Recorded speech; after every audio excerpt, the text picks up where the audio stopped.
జీవితం అంటే ఎవరిష్టం వాళ్ళది, ఎవరి జీవితం వాళ్ళది.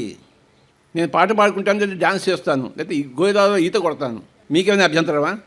మీరు పాట పాడితే, మీరు సంగీతం చేస్తే, మీరు డ్యాన్స్ చేస్తే నాకేమైనా అభ్యంతరమా? నాకు అభ్యంతరం ఉంటే నాది ఆధ్యాత్మికత కాదు. ఆధ్యాత్మికత అంటే ఎవరి ఇష్టానికి వాళ్ళని వదిలిపెట్టడమే ఆధ్యాత్మికత. ఇంకొకరిని బంధించడం ఆధ్యాత్మికత అవుతుందా? నేను చెప్పిన వాడిని నువ్వు పెళ్లి చేసుకోవాలంటే అది ఆధ్యాత్మికత అవుతుందా? నీ ఇష్టం వచ్చినట్టు నువ్వు పెళ్లి చేసుకో, లేకపోతే నీకు పెళ్లి అవుతుందని కూడా వద్దు, సన్యసించుకో, కాషాయవస్త్రాలు వేసుకో, no problem. Any problem is there? చెప్పండి, నో ప్రాబ్లం. ఇలా నో ప్రాబ్లం. ఆధ్యాత్మికత అంటే ఏమిటయ్యా అంటే ఎవరిష్టాన్ని వాళ్ళకి వదిలిపెట్టడము. అంతకన్నా చేయగలిగింది ఏమీ లేదు. ఒక మనిషి ఇంకో మనిషి మీద జులుం చేయొచ్చా? అధికారం చలాయించచ్చా? మొగుడైతే పెళ్ళ మీద అధికారం చలాయించచ్చా? రామచంద్ర, ఎవరి ఇష్టాన్ని బట్టి వాళ్ళు జీవించాలి.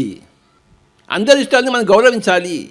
నాకు చికెన్ మటన్ తినడం ఇష్టం అంటాడు, తిను, రోగాలు తెచ్చుకో, ఎవడొద్దు అంటాడు. నువ్వు పాపాలు చేస్తే నీకు రోగాలు వస్తాయి, అది చెప్తాం మనం. నేను పాపమే చేస్తామంటే రోగమే తెచ్చుకో, దాన్ని పర్యవసానం చెప్తాం. కానీ వాడిని ఆపచ్చా? మనం ఆపగలమా? వాడి ఇష్టం వాడిది. వాడు దరిద్రుడు, వాడు దరిద్రమే కావాలి, ఆత్మహత్య చేసుకుంటారు, వాడి ఇష్టం వాడిది. మరి అంతకంత అనుభవిస్తాడు.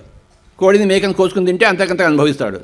5 ఊళ్ళు కూడా ఇవ్వని పో అన్నాడు కౌరవులు, అంతకంత అనుభవించారు. 5 ఊళ్ళు ఇచ్చుంటే వాడి ప్రాణాలు బతుకుండేది కదా. వాడి ప్రాణాలు చేతిలో ఉంటే ఇంకొంచెం ఏదైనా అనుభవించేవాడు కదా, ఏదైనా ఏదైనా నేర్చుకునేవాడు కదా. భగవద్గీతలో చివరి సందేశం ఏమిటయ్యా? కృష్ణుడి సందేశం చెప్పండి. యథా ఇచ్చసి తథా కురు. నీకేది ఇష్టమైతే అది చెయ్యి చెప్పాడు అర్జునుడికి. నాయనా, యుద్ధం చేసి చెయ్యి, యుద్ధం చేసి యుద్ధంలో చచ్చినా నీకు వీరస్వర్గం వస్తుంది, గెలిస్తే ఇది రాజ్యం అంతా నీకు వస్తుంది అని చెప్పాడు. అన్నీ చెప్పి ఏం చెప్పాడు? నీ ఇష్టం వచ్చినట్టు చెయ్యి. యుద్ధం చేస్తావా చేయవా, గాంధీవా పట్టుకుంటావా పడేస్తావు, నీ ఇష్టం.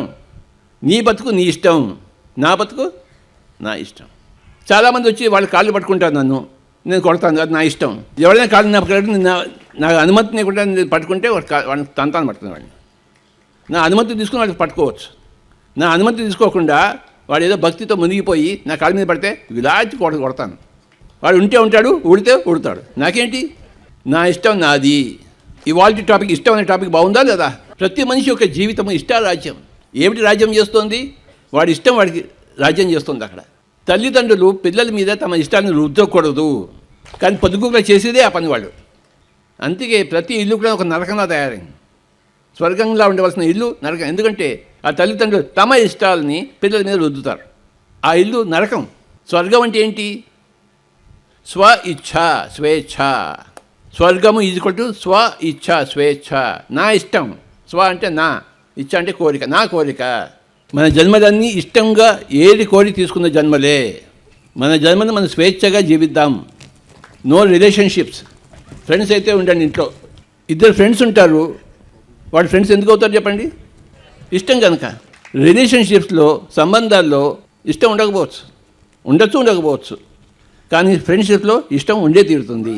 మన పిఎస్ఎస్ఎంలో relationships are not respected, only friendships are respected. అందరి సంబంధ బాంధవ్యాలని కలిగించేదే పిరమిడ్ స్పిరిచువల్ సోషల్ మూమెంట్. నాయన, నీ చావు నువ్వు చావు, నా ఇష్టం. ఈ కాలు మీద వేసుకుంటాను, నీకేమైనా అభ్యంతరమా? నీ కాలు ఊపుతాను, నీ ఇష్టం, నా ఇష్టం. నా కాలు నా ఇష్టం, నా జీవితం నా ఇష్టం. స్వర్ణమాల పత్రిక రోజు ఎందుకు తిరుగుతావు అంటుంది. నేను రోజు తిరుగుతాను, నా ఇష్టం అది. నన్ను పెళ్లి చేసుకుంటే నా ఇష్టాన్ని కూడా పెళ్లి చేసుకున్నట్టు లెక్క. అర్థమైందా? నిన్ను పెళ్లి చేసుకుంటే కానీ నీ ఇష్టాన్ని పెళ్లి చేసుకున్నట్టు కుదురుతుందా? ఎప్పుడైతే మనం మన ఇష్టాన్ని మనం గౌరవిస్తామో, పక్కవాడి ఇష్టాన్ని కూడా వాళ్ళు గౌరవించేలా మనం వ్యవహరిస్తామో, జీవితం ఎలా ఉంటుంది చెప్పండి? అది ఒక బుద్ధుడి జీవితం, అది ఒక కృష్ణుడి జీవితం, అది ఒక యేసుప్రభు యొక్క జీవితం, అది ఒక పిరమిడ్ మాస్టర్ యొక్క జీవితం. చెప్పండి, నీ ఇష్టం నీది, నా ఇష్టం నాది. నీ ఇష్టం పూర్తిగా నీది, నా ఇష్టం పూర్తిగా నాది. నీ ఇష్ట ప్రకారం నువ్వు జీవించు, నా ఇష్ట ప్రకారం నేను జీవిస్తాను.